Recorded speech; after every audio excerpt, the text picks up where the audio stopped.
I'm 53 years old, and I've spent the last 19 years making sure that Meridian Regional Medical Center never loses its accreditation. Not once. Not for a single day. People don't understand what that means until it's gone. A hospital without Joint Commission accreditation can't bill Medicare, can't bill Medicaid, can't participate in most private insurance networks. You don't lose a contract when that happens. You lose the entire business, hundreds of millions of dollars, patients rerouted to other facilities, staff laid off by the thousands. The building doesn't close overnight, but it might as well. My name is Gerald Holt. I'm the Director of Regulatory Compliance at Meridian, and I have been since the year my youngest daughter started kindergarten. She's in her second year of law school now. That's how long I've been here. I wasn't hired because I was charming. I wasn't hired because I played golf with the right people or went to the right school. I was hired because I had spent 11 years before Meridian working for the Joint Commission itself as a surveyor. I know exactly how they think. I know exactly what they look for. I know what a standard means versus what it says. That distinction sounds small. It is not small. It has saved this hospital more times than I can count. My office is not impressive. It's a corner room on the third floor of the administrative wing, no window facing outside, just a glass panel looking into the hallway. I have 2 file cabinets, a whiteboard that's been the same shade of grey since 2009, and a standing desk I bought myself because the hospital wouldn't approve it in the budget. There are binders on my shelves that I've maintained by hand for nearly 2 decades. Survey readiness binders, policy documentation, corrective action plans, root cause analyses. Some of those binders are thicker than a dictionary. Nobody came to visit my office unless something had gone wrong or a survey was coming. I preferred it that way. My relationship with the chief executive officer, a man named Richard Caldwell, had always been what I'd call professionally distant. He knew what I did. He knew the hospital needed it done. He let me do it without interference. That was the arrangement, and it worked for 19 years. Then his son-in-law arrived. His name was Marcus Webb. He had married Richard's daughter about 3 years prior, and from what I understood, the marriage had been the social event of the season in their circle. Marcus had an MBA from Wharton, a background in healthcare technology consulting, and the kind of confidence that only comes from never having been truly wrong about anything that mattered. He was 34 years old. Richard brought him on as Chief Transformation Officer. That title did not exist before Marcus. Richard created it specifically for him. I heard about the hire the same way most of the department heads did, through an all-staff email on a Tuesday morning with a subject line that read, "Exciting news, Meridian's next chapter." The email described Marcus as a visionary change agent who would modernize Meridian's infrastructure and culture for the challenges of tomorrow. There was a professionally taken headshot of him smiling in a blazer with no tie. I read the email twice, filed it in a folder labeled Executive Correspondence, and went back to preparing for an upcoming mock survey. For the first few months, Marcus was everywhere and nowhere at the same time. He scheduled listening sessions with department heads. He walked the floors with a tablet, taking notes. He brought in a consulting firm, a different one than the one he used to work for, though I later learned 2 of the firm's partners were former colleagues of his, and they produced a 47-page report called Meridian Forward, a Strategic Transformation Roadmap. I was given a copy. I read all 47 pages on a Saturday morning at my kitchen table with a cup of coffee. By the time I finished, my coffee was cold, and I had written 14 pages of margin notes. The report treated regulatory compliance as an administrative overhead problem. It identified my department by function, not by name, as a legacy friction point that was creating drag on clinical innovation initiatives. It recommended consolidating compliance functions into a new centralized digital platform that would automate documentation workflows and reduce manual touchpoints by 60 to 70%. I emailed Richard that Monday and asked for a meeting. He was available the following Thursday. I brought my margin notes. Richard listened. He was a decent listener, always had been. He nodded in the right places. When I finished explaining that the Joint Commission's standards cannot be automated in the way the report described, that surveyors look for evidence of culture and process, not just documentation, he thanked me for my input and said that Marcus would want to hear my perspective directly. I said I would welcome that conversation. The conversation never happened, not in any real form. Marcus sent one of his consultants to meet with me instead, a young woman who was very bright and very earnest and had absolutely no background in hospital accreditation. She took notes on her laptop. I explained the same things I'd explained to Richard. She thanked me and said she'd relay my feedback. I never heard back. Over the next 2 months, I watched Marcus begin to dismantle things.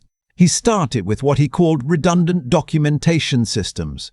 Several of the manual tracking processes my team maintained were flagged as duplicative. In some cases they were, but the duplication was intentional. Joint Commission surveyors want to see multiple layers of evidence. One system can fail. 2 systems corroborate each other. I tried to explain this through the chain I had been directed to use, which meant going through Marcus's deputy, a man named Kevin who was pleasant and sympathetic and completely powerless. Then Marcus restructured the reporting lines. Regulatory compliance had reported directly to the CEO since before I joined the hospital. Marcus proposed and Richard approved, moving us under the Chief Operating Officer. The COO, a woman named Sandra, was competent and well-meaning, but she had no background in regulatory affairs and freely admitted it. I was now 2 layers removed from the decision-making table. I kept doing my job. What else was going to do? Then came the platform migration. Marcus had selected a vendor, a software company called Novacare Solutions, to build and implement the centralized compliance platform the roadmap had recommended. The contract was significant. I was not consulted in the vendor selection. I found out about the contract when I received a calendar invitation for an implementation kickoff meeting with the Novacare team. I attended. The Novacare platform was, in purely technical terms, impressive. It was well designed, intuitive, and clearly built for a certain kind of compliance documentation. The problem was that it had been built for pharmaceutical manufacturing, not hospital accreditation. The data architecture was wrong for our purposes. The reporting outputs would not map to Joint Commission evidence requirements. There was no mechanism for the kind of tracer methodology surveyors use. I said this clearly and specifically in that kickoff meeting, in front of 8 people including Marcus and 2 Novacare executives. Marcus thanked me for my concerns and said the Novacare team would take them under advisement. The Novacare team smiled and nodded. The implementation timeline did not change. I documented everything, every meeting, every email, every concern I raised, and every response I received. 19 years in this field will teach you that documentation is not just a regulatory requirement. It's how you protect yourself. The migration was scheduled to begin on a Monday in March. My team had been directed to transition all active compliance records into the Novacare system over a 60-day window. Old systems were to be archived and taken offline at the end of the 60 days. On the Friday before the migration began, I sat in my office after everyone else had gone home, and I made a decision. I copied every record, not in violation of any policy. These were institutional documents, and I was the director of the department. I copied them onto an encrypted external drive that I kept in the locked drawer of my standing desk. I also sent a detailed memo to Sandra, the COO, with a copy to Richard's office, outlining my specific concerns about the migration's compatibility with Joint Commission requirements and formally requesting a compliance risk assessment before the transition was finalized. Sandra replied on Monday morning, "Thanks, Gerald. We'll loop in Marcus." I never received another response. The migration proceeded. My team did their jobs, they always did, and transferred everything they were directed to transfer. By the end of the 60 days, the Novacare platform held our compliance records and the legacy systems were offline. I spent the next 3 weeks running quiet parallel checks, pulling reports from Novacare and comparing them against what I knew the data show. The gaps were not subtle. Entire evidence categories were missing or miscategorized. If a surveyor had walked in with our NovaCare reports in hand and compared them against the standards, we would have had findings in at least 6 different chapters. I prepared a full gap analysis, 41 pages. I sent it to Sandra. I sent a copy to Richard's office. I requested an urgent meeting. The meeting I got was not with Richard, it was with Marcus. He called it a alignment conversation. He sat across from me in one of the glass-walled conference rooms on the executive floor with 2 members of his team present and a printed copy of my gap analysis on the table. He had highlighted sections of it in yellow. He told me he appreciated my diligence. He told me that his team and the NovaCare engineers had reviewed my concerns and were confident the platform met all necessary requirements. He told me that the transformation initiative was a priority for leadership and that it was important for all department heads to be aligned with the direction the organization was moving. Then he told me that my role was being restructured. Effective the following month, regulatory compliance would be absorbed into a new department called Quality and Innovation. My title would change from Director of Regulatory Compliance to Senior Compliance Advisor. I would no longer have direct reports. My team would report to a newly created manager position. I would serve in an advisory capacity. He slid a folder across the table. New job description. New reporting structure. Same base salary, he was careful to mention. Same benefits. I picked up the folder. I looked at it for a moment. I set it back down on the table. I told him I needed time to review the proposal. He said, of course, take the weekend. I drove home that evening on I-95 with both hands on the wheel and NPR on the radio, and I felt something I hadn't felt in a very long time. Not anger, exactly. Something colder than anger. Something that settles in your chest when you realize that the situation has moved beyond the point where talking helps. I spent that weekend doing something I had not done in 19 years. I updated my resume. I also made 3 phone calls, one to a former colleague who now worked as a regional director at the Joint Commission, one to a healthcare attorney I had worked with on a difficult survey response about 8 years prior, and one to my wife who was visiting her sister in Phoenix to tell her what was happening. She said, "Gerald, you've given that place 19 years. Do what's right." I knew what right was. On Monday morning I came in early, before 7. I went to my office, unlocked the drawer, and I looked at the encrypted drive for a moment.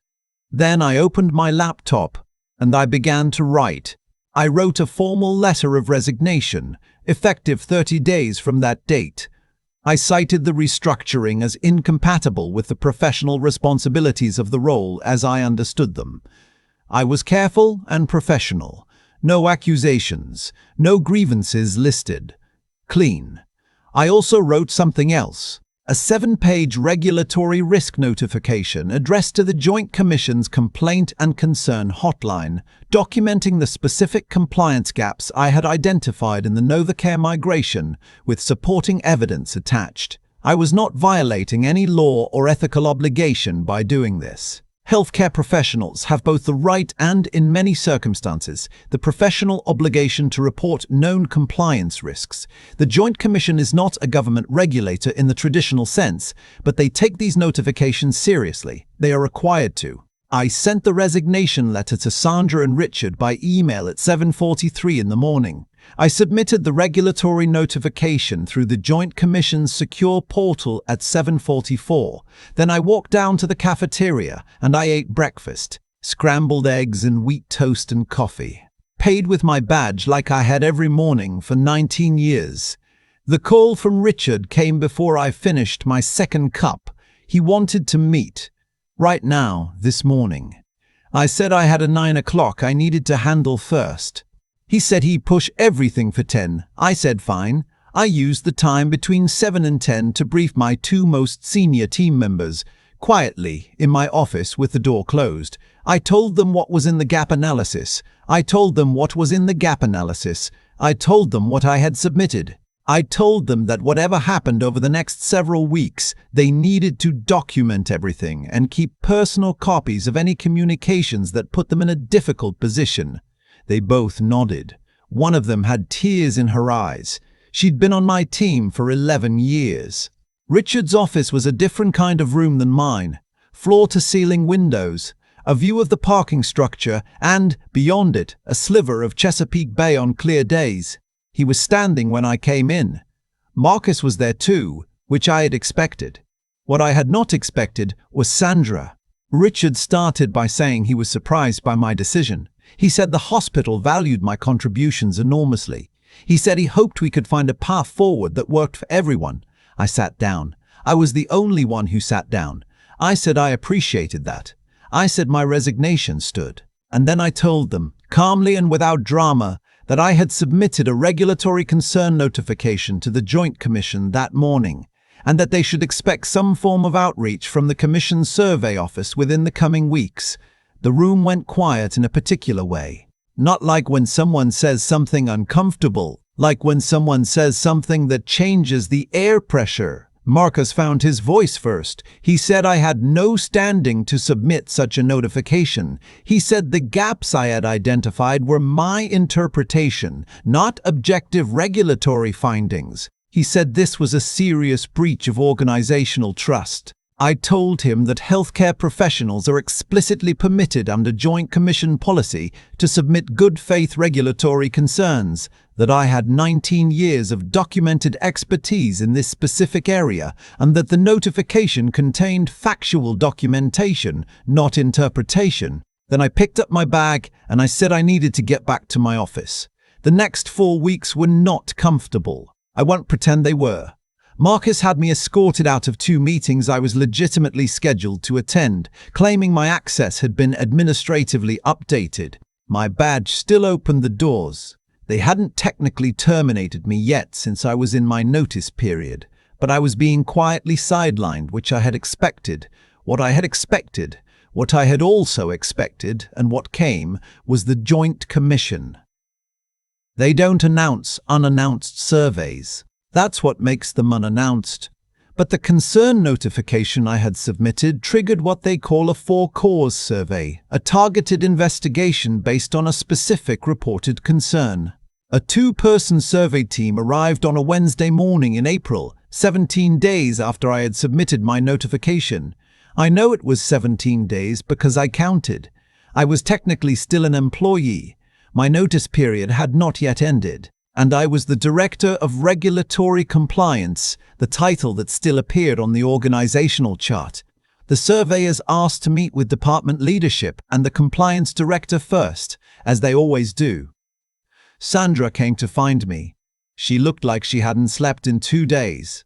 She probably hadn't. I met with the survey team for 40 minutes. I answered their questions professionally and accurately. I walked them through the gap analysis I had prepared. I showed them the documentation trail, the memos, the emails, the formal concerns I had raised through every appropriate channel. I showed them the NovaCare platform's reporting outputs and walked them through, standard by standard, where the evidence failed to meet requirements. They thanked me. They asked for 3 days of document access.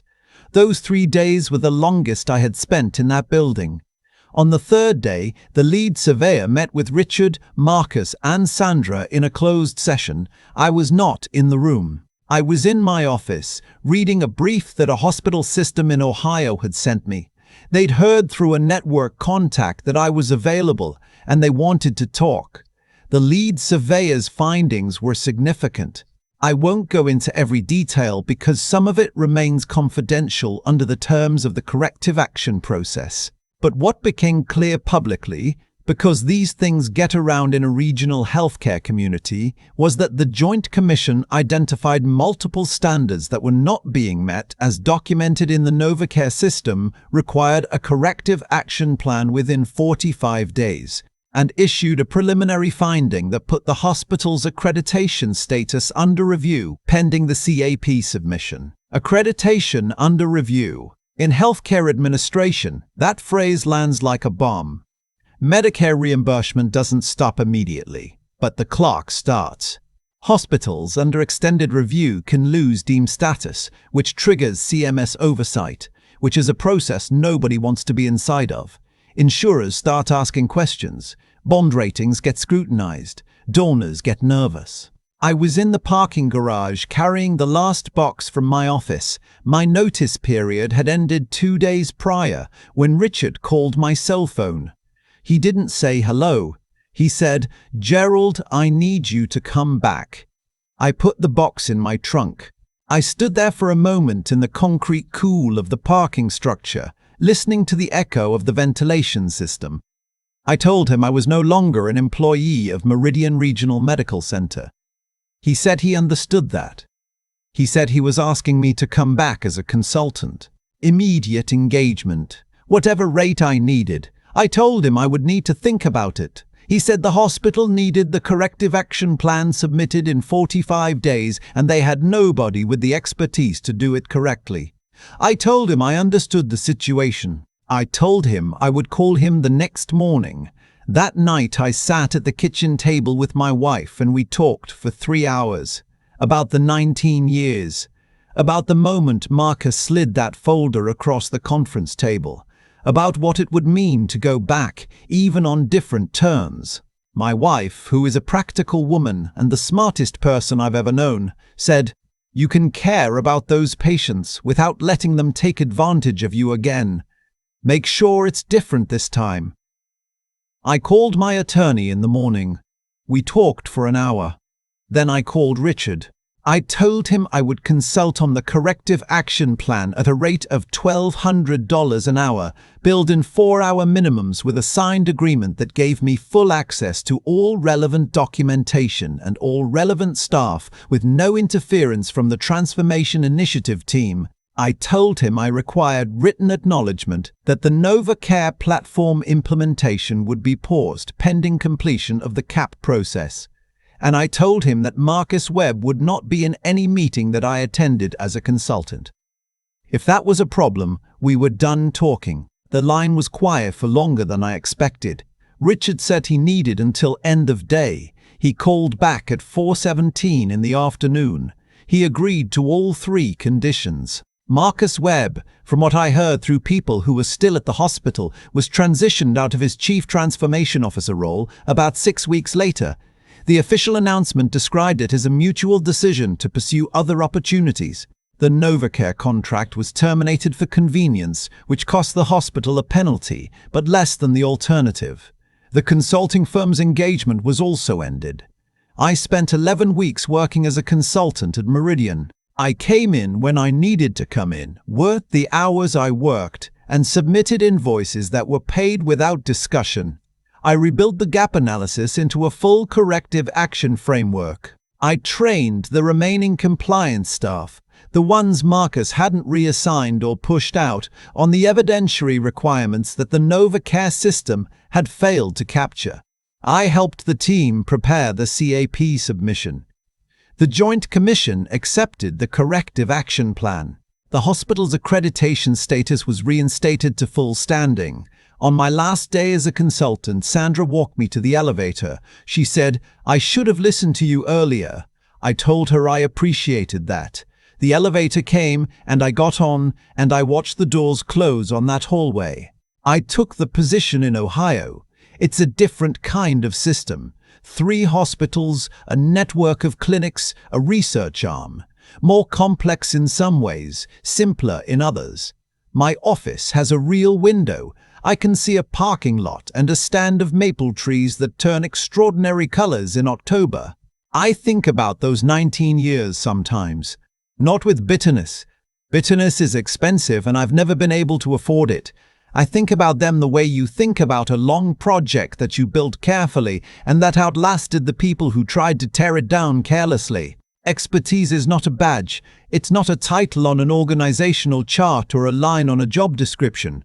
It's 19 years of binders and surveys and 4 a.m. emails and knowing, chapter and standard and element of performance, exactly what the hospital needs to stay open. You can restructure that. You can reassign it. You can slide a folder across a conference table and call it an opportunity.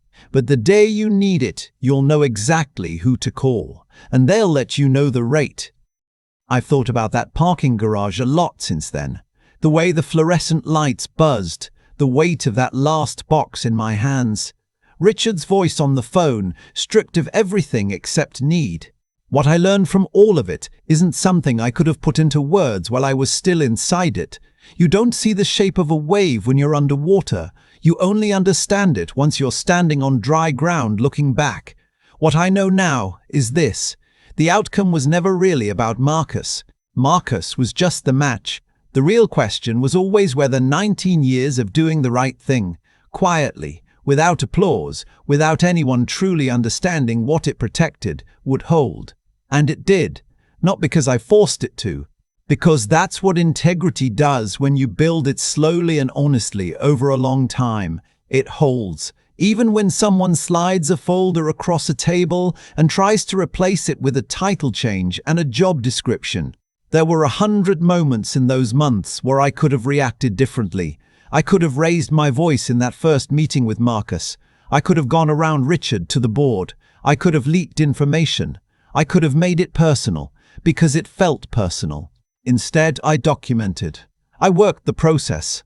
I used the legitimate channels I had spent 19 years understanding, and when those channels were closed to me, I used the ones that existed outside the organization. That's not passivity. That's knowing exactly which lever to pull and waiting until the right moment to pull it. I think about my team members too, the ones I briefed that morning with the door closed, especially the one who had tears in her eyes. She had stayed through all of Marcus's restructuring, not because she didn't see what was happening, but because she had dependents, a mortgage, reasons she couldn't walk away.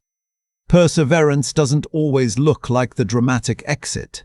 Sometimes it looks like showing up every day in a department that's being slowly dismantled and keeping the work honest anyway. That kind of endurance deserves more credit than it gets.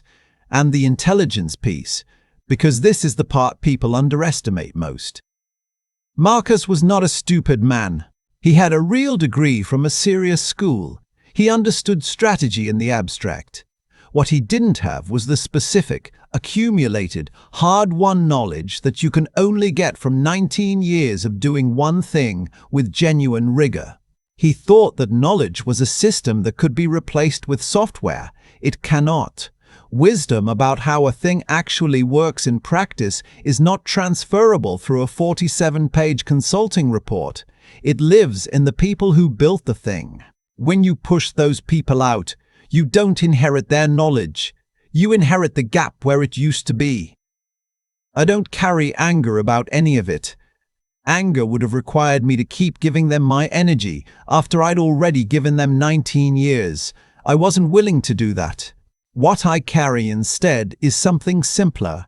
The understanding that if you do your work honestly, build your expertise carefully, keep your ethics clean even when no one is watching, and hold your ground through the slow pressure of being underestimated, the outcome tends to take care of itself. Not always quickly, not always painlessly, but it tends to land where it should. The maple trees outside my new office are going to be something in October. I'm looking forward to that.